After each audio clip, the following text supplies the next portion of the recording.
Have you ever wondered how much do you actually lose selling a house as is? No one wants to leave money on the table, but no one wants extra hassles and headaches either. If you're thinking about selling your home in its current condition without making any repairs or improvements, there's a lot to consider. Hi, I'm Lydia Rowe, a realtor here in Tip City, and on this channel, we like to talk about all things living in the Miami Valley of Ohio. One of the questions I get asked by sellers the most is about if it's worth it to fix up their house and make repairs before selling, or if selling as is would be better. This is not a one-size-fits-all answer. Every seller has different goals, and although everyone wants to make the most they can, the time frame and hassle factors are also a huge part to consider, especially if you're short on money to make repairs, or if you're short on time to put into getting the house ready, or maybe you're out of state or it's an estate sale and you're having to make decisions with all your siblings. I have other videos on prepping your house for sale and staging if you're looking to appeal to a broad range of buyers and get top dollar. But in this video, we're going to explore what it means to sell your house as is, the financial implications, the psychological impact on buyers, strategies to navigate the process effectively, and how it compares to going ahead and making those improvements before selling. Whether you're looking to sell quickly or just want to avoid the hassle of making repairs, this video will arm you with the info to be able to make the best decision after looking at all the angles. So let's get started. Understanding as is sales. First, let's break down what selling a house as is actually means, because there's some confusion around that. Selling a house as is typically means that the seller is offering the property in its current condition with an explicit understanding that no repairs will be made before the sale. This condition of sale signals to potential buyers that the responsibility for any repairs, renovations, or legal compliance issues falls on them after the purchase. While this might sound straightforward, the implications are significant. It affects everything from the listing price to the pool of potential buyers and the negotiation process. Understanding the legal and financial nuances of as-is sales in your state is crucial, as disclosure requirements can vary, impacting how you present your property to prospective buyers. Selling your house as is does not mean that you don't have to disclose things that you know are wrong with it. It also does not mean that the buyer won't do inspections, and buyers do still have the right to terminate the contract and should get their earnest money back if large repairs come up during inspections that weren't disclosed, and you as a seller stick by your no repair policy. Next, let's talk about the financial impact. How much could you lose? The financial impact of selling as is can be substantial, but it varies widely based on several factors. One of the most significant factors is the home's condition. Homes that require extensive repairs often sell for considerably less than market value.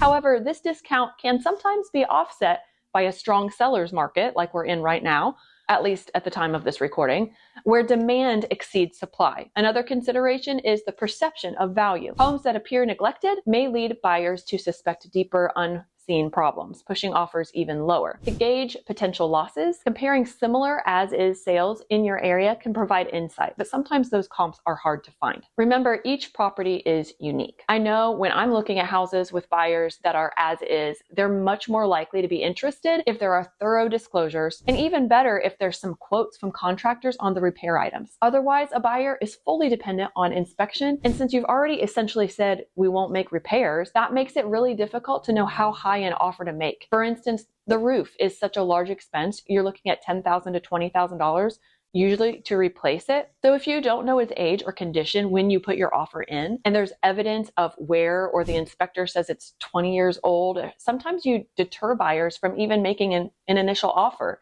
because of all the unknowns. If you still want to sell as is, but you are willing to consider making some concessions if things come up that you didn't know about, and by concessions, I mean like either fixing things or like doing a price reduction, rather than having buyers walk away from the deal, you can put some kind of language in the listing to give the buyers a heads up that you're willing to negotiate based on major undisclosed defects. But even that could open up a can of worms that you're trying to avoid. If you hardcore aren't budging on the price or repairs after inspection, you can expect lower offers and less offers, and potentially folks walking away after inspection. But like I said, the more you're upfront with those expectations, the better. What about the cost of repairs versus price reduction? Deciding whether to repair or sell as is involves a detailed cost-benefit analysis. Some repairs, such as fixing a leaky roof or updating an outdated electrical system, can significantly increase a home's marketability and sale price, potentially offering a good return on investment. On the other hand, cosmetic updates might not yield the same return, making the as as-is option more appealing. Now keep in mind that sometimes a house's neighborhood or location limits the price point to the degree that it doesn't make sense to put too much money into it because you're going to hit that price ceiling. Sellers should consider obtaining quotes for necessary repairs and comparing these costs against the potential increase in sales price. This analysis isn't just about numbers, it's also about the time and the stress involved in managing renovations, especially if the seller's not local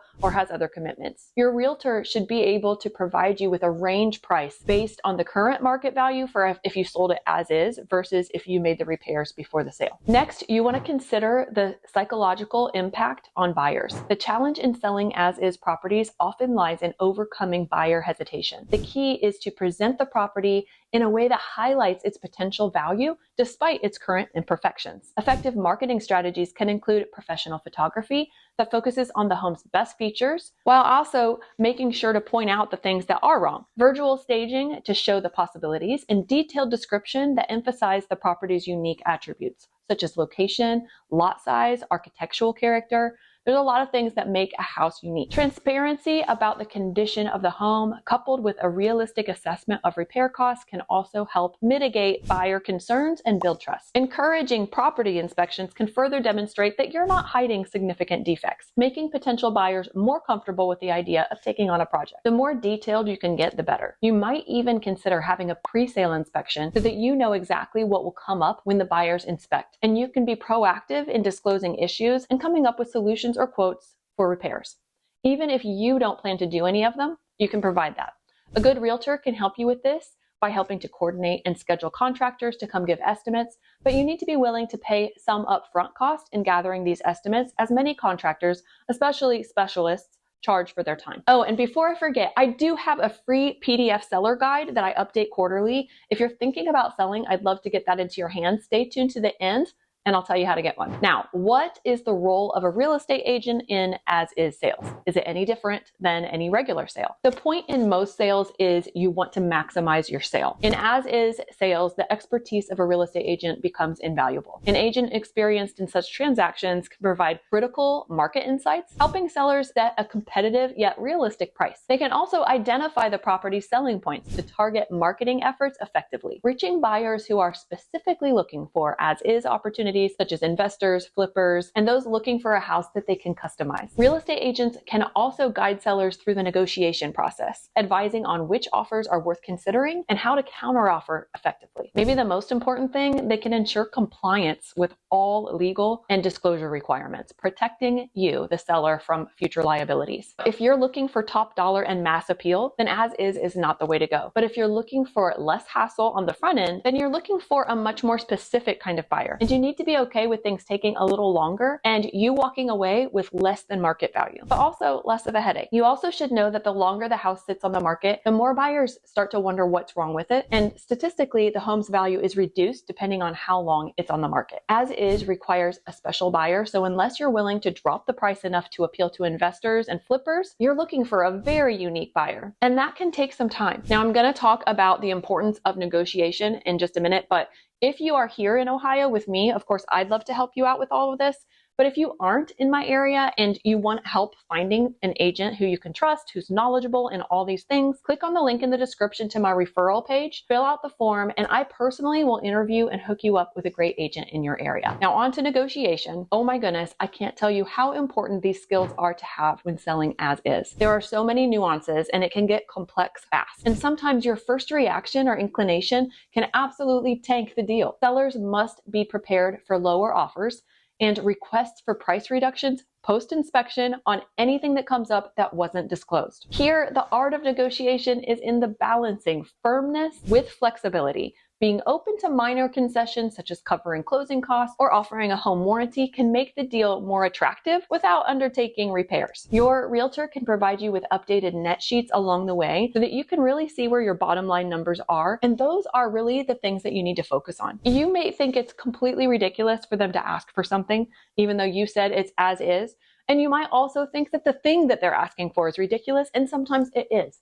After all, you've lived in that house and you were fine with whatever it is. I get it. But you need to keep in mind that you're almost there, that you have a signed contract and you know it's not going to look good if you go back on the market. And is coughing up $750 for a warranty really a deal breaker? Even if you are selling as is, you want to buffer in a few $1,000s. It's better to be pleasantly surprised at a smooth transaction than caught unaware when there's hiccups. There are usually hiccups. It's also beneficial on the front end to prioritize offers based on the buyer's financing method. Cash buyers or those with pre-approved renovation loans might be more appealing as they're likely to face fewer hurdles in the buying process. We'll talk about that in a minute. Effective negotiation also involves setting clear expectations from the start, highlighting the as-is condition in the listing to weed out buyers who aren't serious about taking on the property's condition how it is. Let's talk about financing. Financing does play a pivotal role in the pool of potential buyers for this kind of property. Many traditional mortgage lenders require properties to meet certain conditions before closing,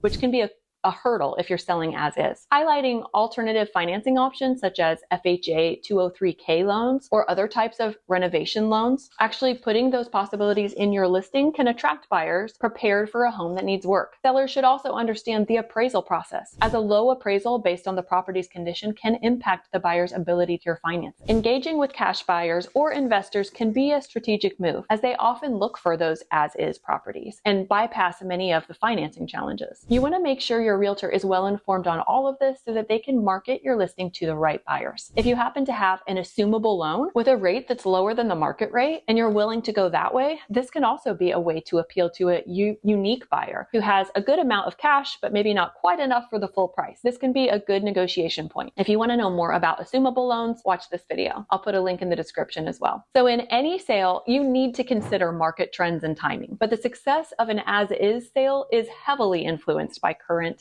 market trends. In a seller's market where demand outstrips supply, sellers might find it easier to sell as-is properties at a more favorable price, as buyers are more willing to take on repairs themselves. On the other hand, in a buyer's market, sellers may need to adjust expectations as buyers have more options and might prefer homes that don't require immediate work. Understanding these trends and timing your sale accordingly can significantly impact the outcome. Seasonal trends can also play a role. For example, selling during the spring when more buyers are entering the market might yield better results than during the winter months, although you do also have much more competition in the spring. What about preparing for the sale? Do you do anything? Even when selling as is, there are simple, cost-effective steps you can take to make your property more appealing. A thorough cleaning, decluttering, and depersonalization can help potential buyers envision themselves in the space. Minor aesthetic improvements such as painting in neutral colors or enhancing curb appeal with basic landscaping can also make a significant difference. Additionally, addressing easy fixes like replacing light bulbs or fixing leaky faucets can improve the overall impression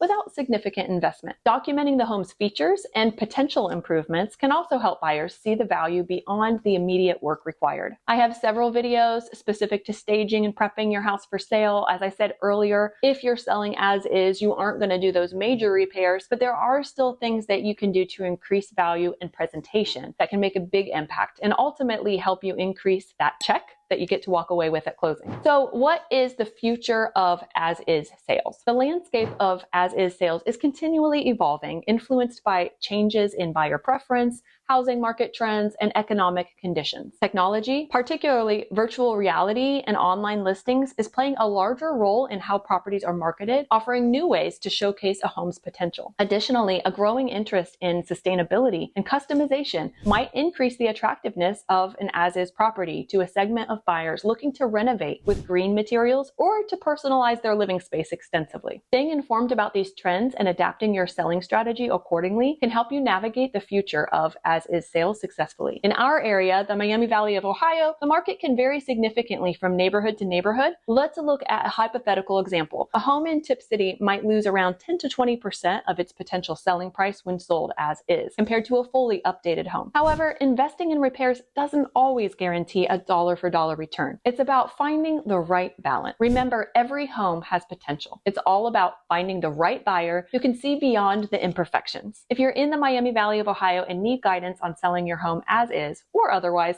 feel free to reach out. And if you found this video helpful, please like, share, and subscribe for more insights. If you've decided selling as is not for you, and you want to know how to get top dollar and help your house get to the top of buyers list, watch this video next. And if you want a free seller's guide I update quarterly, comment below, "I want a free seller's guide," and I'll hook you up.